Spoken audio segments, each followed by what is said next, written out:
శ్రీ అపీతకుచాంబా సమేత అరుణాచలేశ్వరాయ నమః. ఓం నమో భగవతే శ్రీరమణాయ.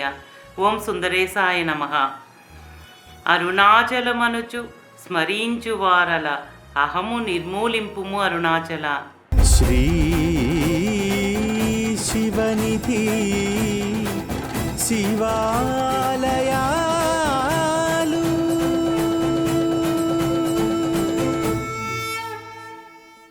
శ్రీ శివనిధి శివాలయాల కార్యక్రమంలో ముందు భాగంలో చరిత్రలో అరుణాచలేశ్వరుని ఆలయ ప్రాముఖ్యతను తెలుసుకుంటూ ఉన్నాము.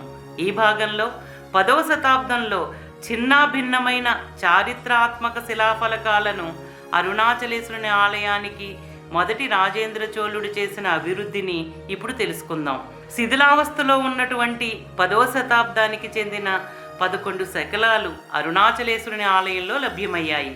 వాటిలో 9 శిలాశాసనాలు మూలస్థానం నుండి, ఒక శిలాశాసనం దేవస్థానం కార్యాలయం మూలలో, ఒకటి 2వ ప్రాకారం గోడ ద్వారా బయటపడ్డాయి.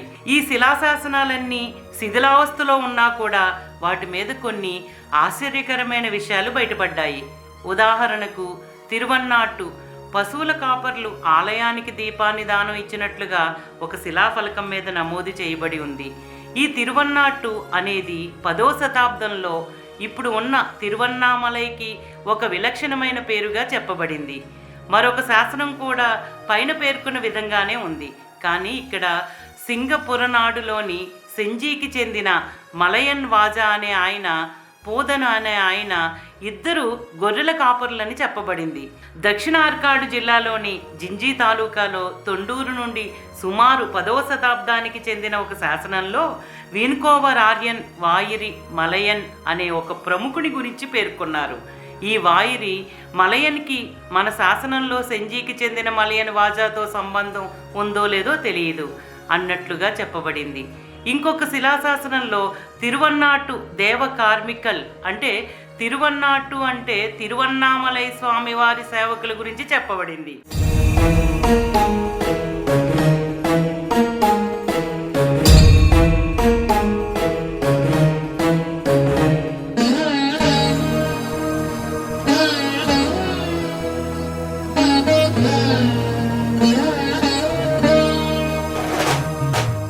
మరొక శాసనంలో తిరువన్నామలై మహాదేవరికి జంట నందదీపాలను బహుమతిగా ఇచ్చినట్లు నమోదు చేయబడి ఉంది. ఇంకొక శాసనంలో తిరువన్నామలై మహాదేవరు గురించి చెప్పబడింది. వాన కోపాడిలో మేర్కోవాలూర్నాడు గురించి ప్రస్తావించడంతో పాటు వీరచోళన్ అజేయుడైన కృష్ణరాజుపై విజయం సాధించడం ద్వారా ఈ పేరు సంపాదించిన మొదటి పరాంతక చోళుని గురించి స్పష్టంగా చెప్పబడి ఉంది. ఈ శిలాశాసనం 18వ సంవత్సరం మొదటి పరాంతక చోళుని పరిపాలనా కాలంగా సూచిస్తుంది. మరొక శిలాశాసనం 18వ సంవత్సరానికి చెందినదిగా చెప్పబడి ఏ రాజు పరిపాలించారో చెప్పలేని విధంగా చిన్నాభిన్నమై ఉంది. ఈ శాసనంలో తిరువన్నామలై మహాదేవర్ని పదే పదే సూచించడం వల్ల ఈ శకలాలు కలిగిన శాసనాలన్నీ 10వ శతాబ్దపు మొదటి అర్ధభాగానికి చెందినవిగా చెప్పబడ్డాయి. ఈ సమయంలో పైన పేర్కొన్న శిలాశాసనాలలో కొన్ని తలక్రిందులుగా, మరికొన్ని ఇతర ప్రదేశాలలో నేలపై చదును చేయబడి ఉన్నాయి. ఈ శిలాఫలకాలు ఆలయంలో మూలమూర్తి ఉన్న ప్రదేశంలోనూ ఇంకా ఇతర ప్రదేశాలలోనూ నేలపై ఉన్నట్లు కనుగొనబడి ఇవన్నీ వేరువేరు కాలాలకు చెందినవిగా చెప్పబడ్డాయి. ఈ ఆలయాన్ని గతంలో ఎక్కువసార్లు పునర్నిర్మించబడినట్లు పేర్కొనబడింది.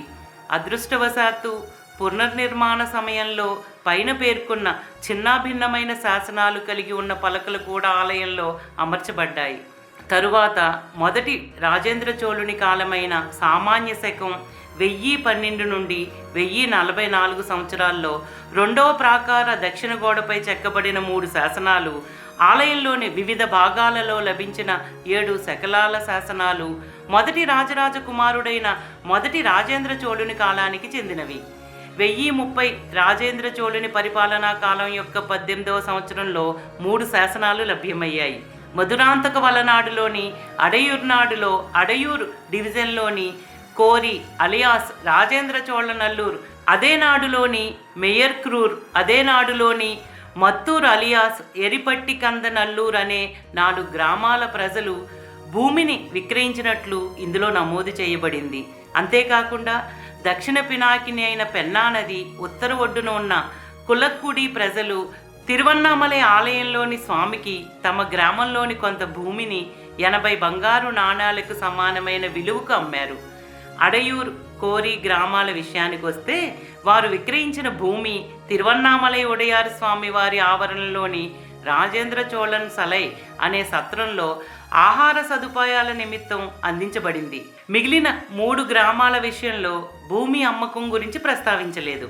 అన్ని సందర్భాల్లో ఆలయానికి విక్రయించిన భూములకు సంబంధించిన పన్నులు మొదలైన వాటికి అయిన ఖర్చులను ఆయా గ్రామాల ప్రజలు భరించారు. కాబట్టి వారు పన్నురహిత భూముల వర్గానికి చెందిన వారుగా చెప్పబడ్డారు.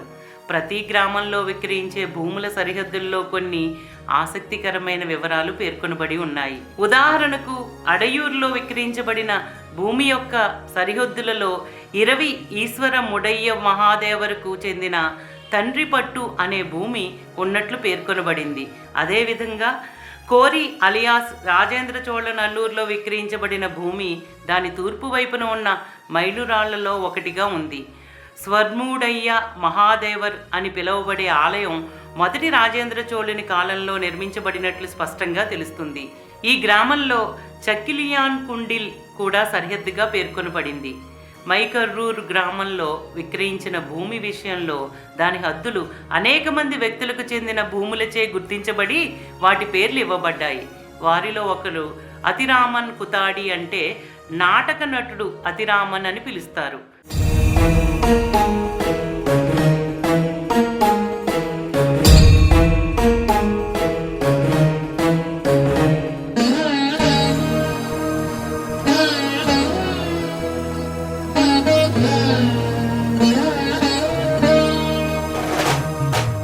మొదటి రాజేంద్ర చోళుని రాజు యొక్క పరిపాలనా కాలం 19వ సంవత్సరం, అంటే 1031వ సంవత్సరం నాటి మరొక శాసనంలో చోళ మండలంలో గల అరుల్మొళి దేవ వలనాడులోని ఆర్వాలకొండ్రంలో రాజరాజ నల్లూరుకు చెందిన పాండి ఉదయ దివాకరన్ అనే రాజు యొక్క సేవకుడిచ్చిన 5 కాసులను నమోదు చేయబడింది.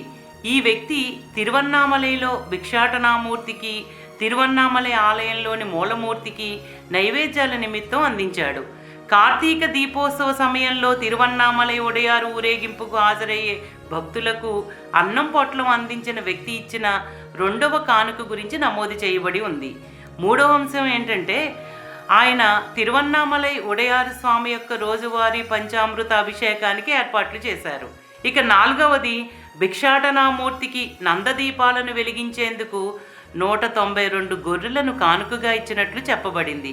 ఇక 5వదైన చివరి అంశం ఏంటంటే అదే వ్యక్తి రాత్రి సమయంలో ప్రధాన ద్వారానికి చుట్టూ 14 దీపాలు వెలిగించటానికి 336 గొర్రెలను దానం ఇచ్చినట్లు నమోదు చేయబడింది.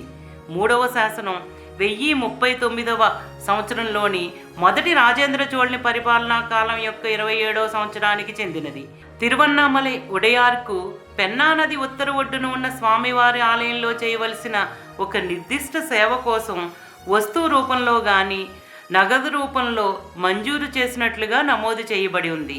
మధురాంతక వలనాడు మొదటి సెక్షన్ ప్రకారం తిరువన్నామలైకి చెందిన అనేక మంది వ్యాపారులు కొంత భూమిని బదులుగా ఆలయ మూలమూర్తి ఖజానాకు సంవత్సరానికి 32 బంగారు నాణాలను చెల్లించడానికి నిర్ణయించుకున్నారు. స్వామివారి ఉత్తరాయణ కాలం సంక్రమణం, దక్షిణాయన కాలం సంక్రమణ సమయాలలో 1000 కుండల నీటితో అభిషేకం చేసి నైవేద్యాలను సమర్పించాలి. ఈ సేవను చోళమండలంలోని ఉయ్యంకొండన్ వలనాడులో తిరువళందూరులోని తిరువళందూరుకు చెందిన అధికారి నీలన్ వెంకటనార్ అలియాస్ రాజరాజ మువ్వెంద వేలార్ ప్రవేశపెట్టారు. ఇది ఆ రాజు యొక్క పరిపాలనా కాలమైన 27వ సంవత్సరం 128వ రోజున చెక్కబడింది. 2వ విభాగం ప్రకారం అడిపులియూరుకు చెందిన కోవనాక్కన్ అలియాస్ గంగైకొండ చోళ అనిమూరి నాడాల్వాన్ సాగులోకి తెచ్చిన అమర్తికండప్పేరూరి గ్రామం నుండి స్వామివారి భాగంగా పొందిన వరిధాన్యాన్ని కొంతమంది ఆలయ సేవకులకు గ్రామం నుండి సుమారు 8 ఎకరాల భూమిని మినహాయించి ఉపయోగించాలి. ఇదే రాజు యొక్క పరిపాలనా కాలంలోని 27వ సంవత్సరం 129వ రోజు నుండి కార్తీక మాసం, ఫాల్గుణ మాసాల్లో జరిగే ఉత్సవాలకు హాజరయ్యే శివభక్తులకు, ఇతరులతో సహా భక్తులకు అన్న సమర్పణ కోసం అధికారి అయిన రాజారావు మూవెంద వేలారు ఏర్పాటు చేశారు. శాసనంలోని 3వ విభాగంలో ఆలయంలో దీపాలను వెలిగించడానికి నెయ్యి, కర్పూరం కోసం 26 బంగారు నాణాలను దానంగా ఇచ్చినట్లు నమోదు చేయబడింది.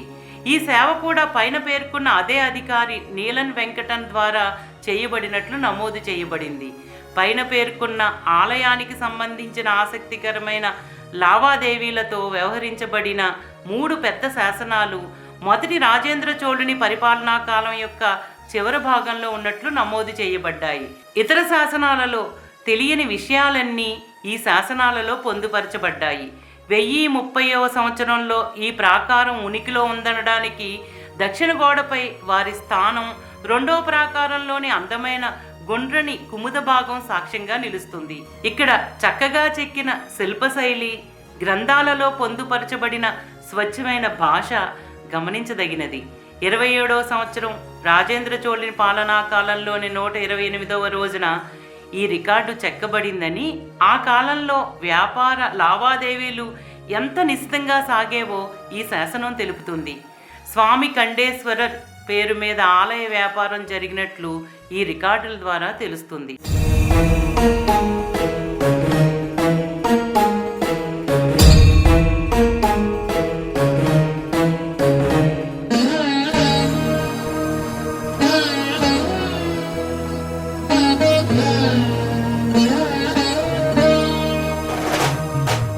మరొక శాసనంలో తిరువన్నామలైలో స్వామిని మహాదేవర్, ఆండార్, ఆళ్వార్ అని పిలిచే పద్ధతిని తీసివేసి తిరువన్నామలై ఒడియార్ అని ప్రస్తావించబడింది. మొదటి రాజేంద్ర చోళుని కాలం నుండి స్వామి పేరు తిరువన్నామలై ఒడియార్ అని మాత్రమే పిలువబడింది. ఈ శాసనం నుండి మనకి మొదటిసారిగా వ్యక్తుల పేర్లతో పాటు గ్రామాలు, డివిజన్లు, పన్నుల పేర్లు తెలియపరచడం జరిగింది. ఫ్రెంచి శిలాశాసనకర్తలు ఇటీవల కాపీ చేసిన వాటిలో మరో 7 శిలాశాసనాలు మొదటి రాజేంద్ర చోళుని కాలానికి చెందినవిగా గుర్తించారు. అత్యంత ఆసక్తికరమైన విషయం ఏంటంటే, ఇంతవరకు ఎవరికీ తెలియని మొదటి రాజేంద్ర చోళుని యొక్క భార్య అయిన కళ్యాణ మాదేవియార్ అనే రాణి యొక్క పేరు ఈ శిలాశాసనం నుండి మొదటిసారిగా బయటపడింది.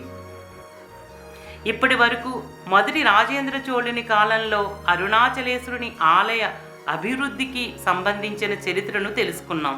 వచ్చే భాగంలో 11వ శతాబ్దంలో మొదటి రాజాదిరాజా వీర రాజేంద్ర తిరువన్నామలై ఆలయానికి చేసిన అభివృద్ధికి సంబంధించిన శిలాశాసనాలను తెలుసుకుందాం.